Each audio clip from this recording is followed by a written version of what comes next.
Hello and welcome to this video edition of Buzz. We've got quiet weather across the UK today, but things are looking very interesting during the rest of the week. As usual, forecast uncertainty does increase the further ahead we look, but there is a potential for a dramatic change by the weekend, and we might even find snow making a very late season appearance in parts of the UK. So what's going on? Well, at the moment, pressure patterns across the North Atlantic are very amplified. What that means is that instead of winds blowing from the west or the southwest, as is typically the case in the UK, well, they'll be coming from the south for a time, and then possibly later in the week they'll turn into a north or northeasterly direction. And it's that flip in the wind direction which will lead to the dramatic change that now looks likely. So I'll quickly run you through some charts to illustrate this. First of all, I've got a temperature chart from today's GFS model. It's the 12 set update, so that's from this afternoon. It's valid for Thursday, the 7th of May at 15 GMT, and it shows maximum temperatures. So if you look closely, you'll be able to see in southern England, values are reaching 22 Celsius, so it's pretty warm. And even if we go all the way up to eastern Scotland and northern Scotland, it's 17, 18, 19 Celsius. Now, if I go ahead to Friday, the 8th of May, it's a similar picture. In actual fact, it's a little bit warmer in the south with temperatures up to 24, maybe 25 Celsius. So really pleasantly warm, very warm actually for early May. Stepping into Saturday, and in the south again, well, and in the southern half of the UK generally, temperatures are climbing into the 20s once more. So it stays warm, but if you look to the northern half of Scotland, you can see a change is starting to take place with maximum temperatures around 7 or 8 Celsius, so it's beginning to turn colder. Now, this is where all the action happens. If we go ahead to another 24 hours to Sunday, what a dramatic change the GFS shows. Temperatures which in the south were reaching 24 Celsius the previous day are now reaching a maximum of 11 or perhaps 12 Celsius in the southwest. So they've halved overnight. Now, what's the reason for that? Well, I'm going to step through a short animation to show what's going on. This shows forecast 850 HPA temperatures. Those are temperatures at about 5,500 feet above sea level. And the start of this animation, which I'm going to run in a moment, is this afternoon, 3 o'clock this afternoon to be precise. And you can see the UK, I've put in the centre of the plot, is covered by yellow and orange shading, which indicates quite a mild air mass. Now, if I start the animation, we'll see what happens. So it's stepping forward in 3-hour increments. I'll pause it there. It's now up to Friday evening, and you'll see the UK is still bathed under these yellows and oranges. In fact, since, if anything, upper air temperatures have increased. If I step forward a little further,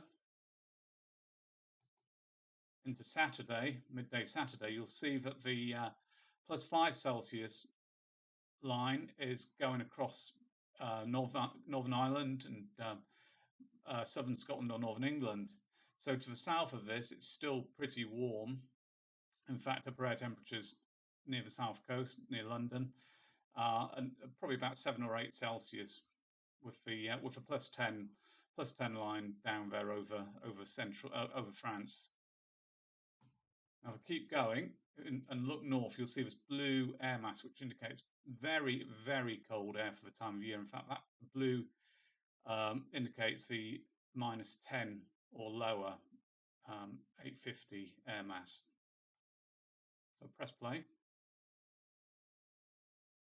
And by Sunday morning, what's happened is this really notably cold air mass for May has pushed southwards, and the -10 Celsius 850 HPA has reached Scotland, and the -5 line is covering central England, and it's heading southwards quite quickly. So if I just keep going through this, you can see that by Monday morning, the whole of the UK is under a very cold air mass for the time of year. The -5 C line is to the south of Britain, and we've still got a little patch of -10 upper level air over Scotland. And just run through to the end of this. So we're going through Tuesday and into Wednesday, and you can see even by Wednesday, according to the GFS, we're still under a very brisk north or northeasterly flow. By then, upper air temperatures are starting to recover a little bit, but we'd still expect temperatures to be well below the seasonal average.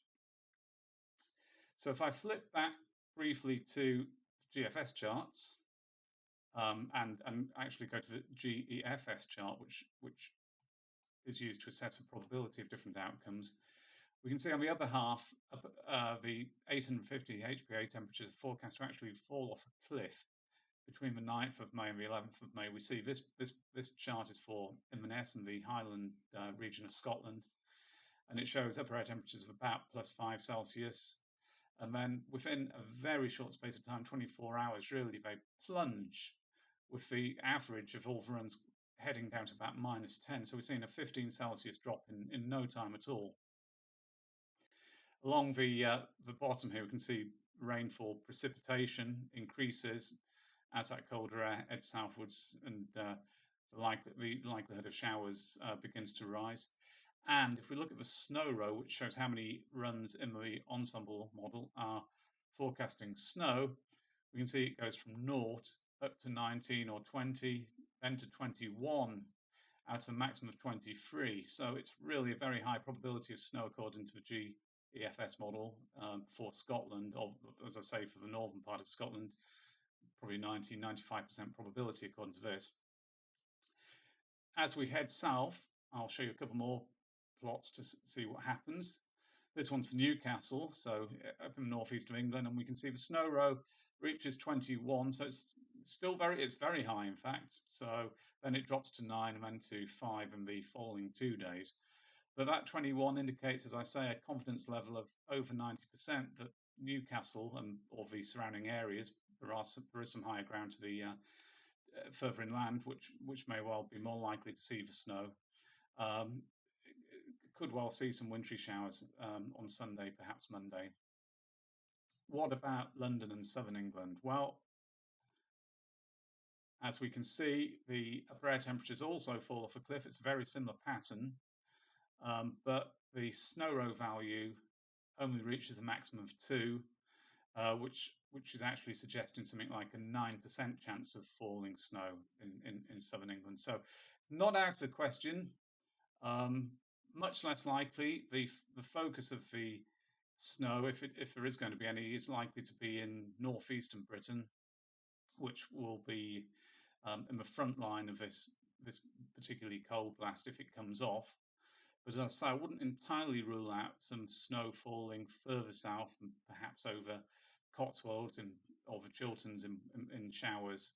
Certainly wouldn't expect it to accumulate in the south, but over high ground in the north and perhaps lower ground in Scotland, I wouldn't be at all surprised to see some accumulating snow. So there we have it. After a summary taste to the weather during the middle part of this week, things now look as though they're going to turn wintry again during the coming weekend, and there is a risk of snow even, particularly in the north of the country.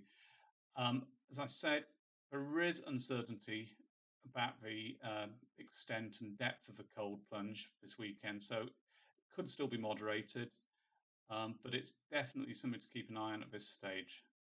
So anyway, thanks very much for listening, and I'm watching, and I'll provide more updates during the course of the week.